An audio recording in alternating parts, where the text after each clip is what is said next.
A trauma bond is a feeling of obsession or need for someone that is a deeply uncomfortable feeling. Unlike the feeling of love, healthy love, which is based on feeling secure and feeling close and feeling warm inside and feeling intimate and feeling connected and inspired, like positive energy feelings. The trauma bond feels deeply disturbing, deeply disturbing. It's gripping, it's obsessional, it's a getting lost, it's a neediness, it's an unfulfilled neediness, it's a leaking of energy, it's a depleting energy. I think that's how I can tell the difference. A healthy love feels full. And this unhealthy love, this obsession, this trauma bond feels depleting, an emptying of me, losing myself to another person, like the energy's being sucked out of me. Like in a trauma bond, the love that I'm seeking or the connection that I'm seeking is out here. It's in this other person that I must have, but that I can't have in the way that I want. It's unavailable to me. Whereas in a healthy situation, I feel I'm connected to myself. I feel the love in myself, and I'm connected to myself, and I'm enjoying you as an extension of the love and connection I have with myself. In this trauma bond, I've completely lost myself. The energy has moved out here. It's in you, and I need you. And that's very familiar to how an infant would feel, because an infant is completely dependent on his caretakers to give him everything, to give her love, to hold her. And I don't think it takes much for a baby to feel lost. It could just be a couple times. It's just the nature of human life, you guys. I just think that anybody can form a trauma bond. It's just my theory on that, because a baby so often feels abandoned. Like it's crying at night and no one's coming, or it takes a few minutes, or mom and dad are asleep, or they're in the shower. Like it can happen so innocently. You don't even have to be abused. Or your parents can be very busy or very preoccupied and really love you. Like my parents really loved me. So how did I get to this place where I formed all these trauma bonds with guys? All I can imagine, and this is how I came up with my theory, is even though I was so loved and so wanted as a baby and my parents completely loved me, I know that my dad was very busy with work, my mom was very preoccupied, and then other children came along and she had to do a lot of things for my dad, and there were times she had to cook or clean and she couldn't come to me when I needed her. So there are these moments, and I think every time a baby always feels like I need something, and that need comes from out there, from the mother's breast, from the mother's embrace, from the father's embrace. And so as babies, that love is always out there. We have to, at some point as adults, internalize it and realize that it's really coming from us. And until we really make that shift and own it, I think we're going to keep being easily subjected, or we could be finding ourselves in a trauma bond. It doesn't mean it has to happen, but it's more likely to happen. I don't know everything, how these trauma bonds form, but I know that from a young age on, I kept pining over boys who didn't want me. Now, a healthy person wouldn't want someone who doesn't want them. Just look at kids on a playground. Do you want to play with me? Yes? Okay, we go off and play. Do you want to play with me? No? I might pout for a sec and then I'll go off and play with someone else. That's how healthy people do it. Oh, you're not interested in me? That's fine. I could be disappointed, but then to keep wanting that person, even though we've never been on a date, or maybe we've been on one date, or maybe it's just a boy I saw in school, that is a trauma bond. Or being in a relationship with someone who's abusive or who neglects you or mistreats you, But in my case, I'm talking about trauma bonds I formed with men that I wasn't even in a relationship with. And I had a lot of those. If you read my book, What I Did for Sex, link in the description below, you'll see. I write a lot about that. I would fall for men who blew me off. And it wasn't that they ever abused me. They just weren't into me, which is fine. That's normal. But I would keep wanting them. Or I would think I could make this guy like me. That kind of reminded me of being a little child. I had this feeling inside like, I'm a little girl and I can get daddy distracted from his work to play with me. So those are childlike behaviors.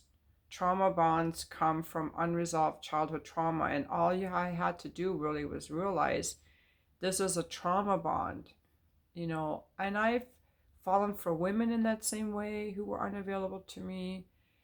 And what really helped me a lot was this video I heard on YouTube from Jenna Ryan, who was talking about trauma bonds, and that if you're pining over your ex, it's not your ex you really want, it's your caretaker that didn't love you enough when you were a child. And at that time, I was kind of going through a trauma bond experience with the woman I wanted to be friends with, who wasn't replying to me. And energetically, I got it. I felt like she was my mom who was emotionally unavailable to me. And so I felt the energy moving from this woman right back into me where I could own it. Once, for me, that was my awakening point when I heard about this whole trauma bond thing. Is like, the reason I'm giving this person I don't even know these magical powers that this person could complete me, that I don't even know that person, comes from it's a childhood fantasy of this person can give me something. I had to just transfer it to, like, I really just wanted my mom's attention. I really just wanted my dad's attention. That broke the spell for me. And I hope it can do that for you. That's why I'm making this video. Yeah. Um, you know, this goes into the thing of falling for the one. And I think a lot of it too was culturally being taught that, there is the one or the soulmate, and we know it when we first meet that person.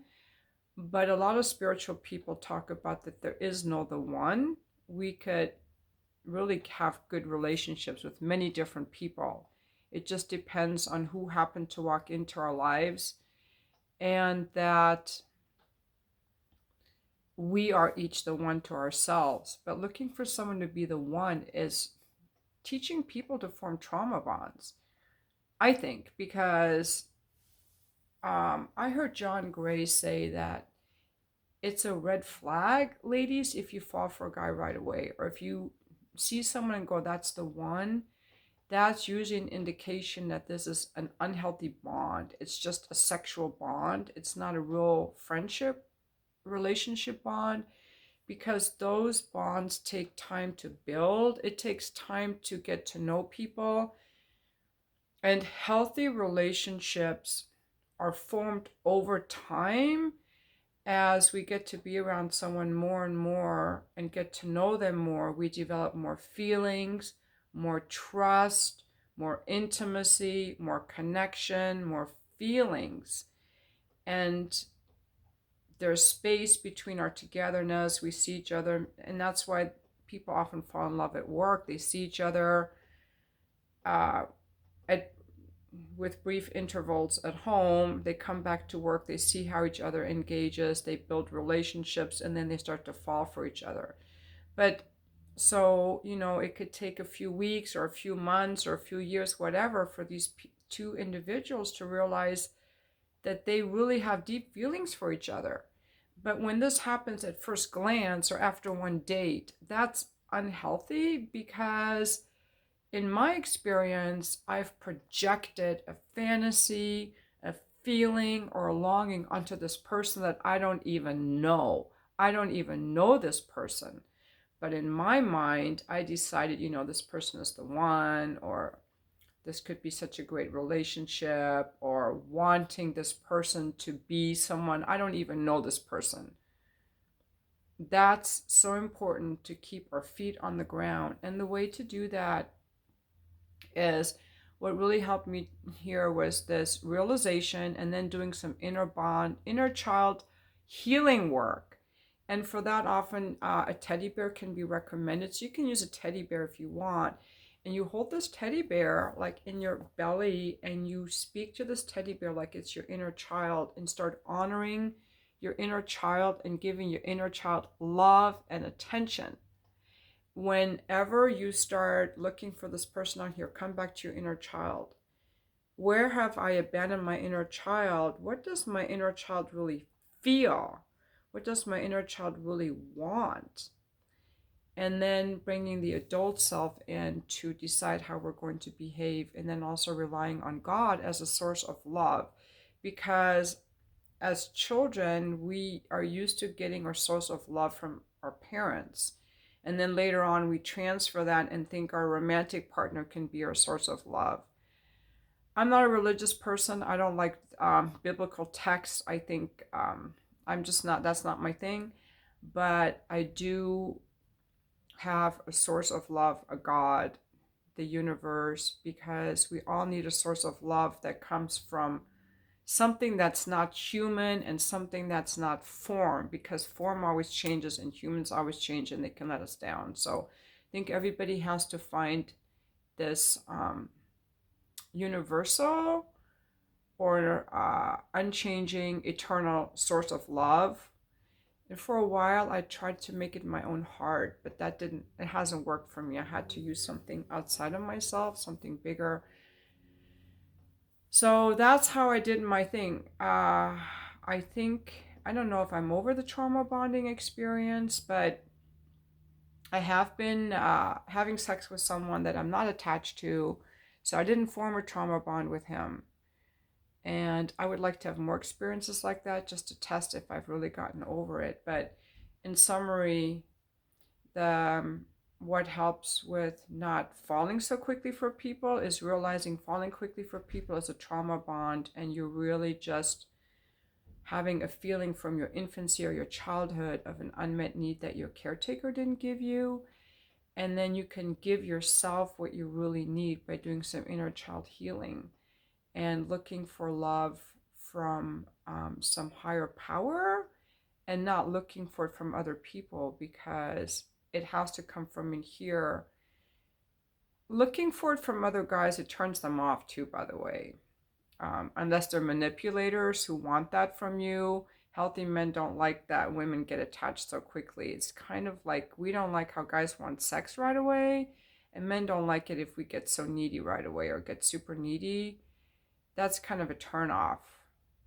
I don't like a guy who's super needy. I don't want to be responsible for his feelings. I want him to be an autonomous person, and he wants us to be an autonomous person too.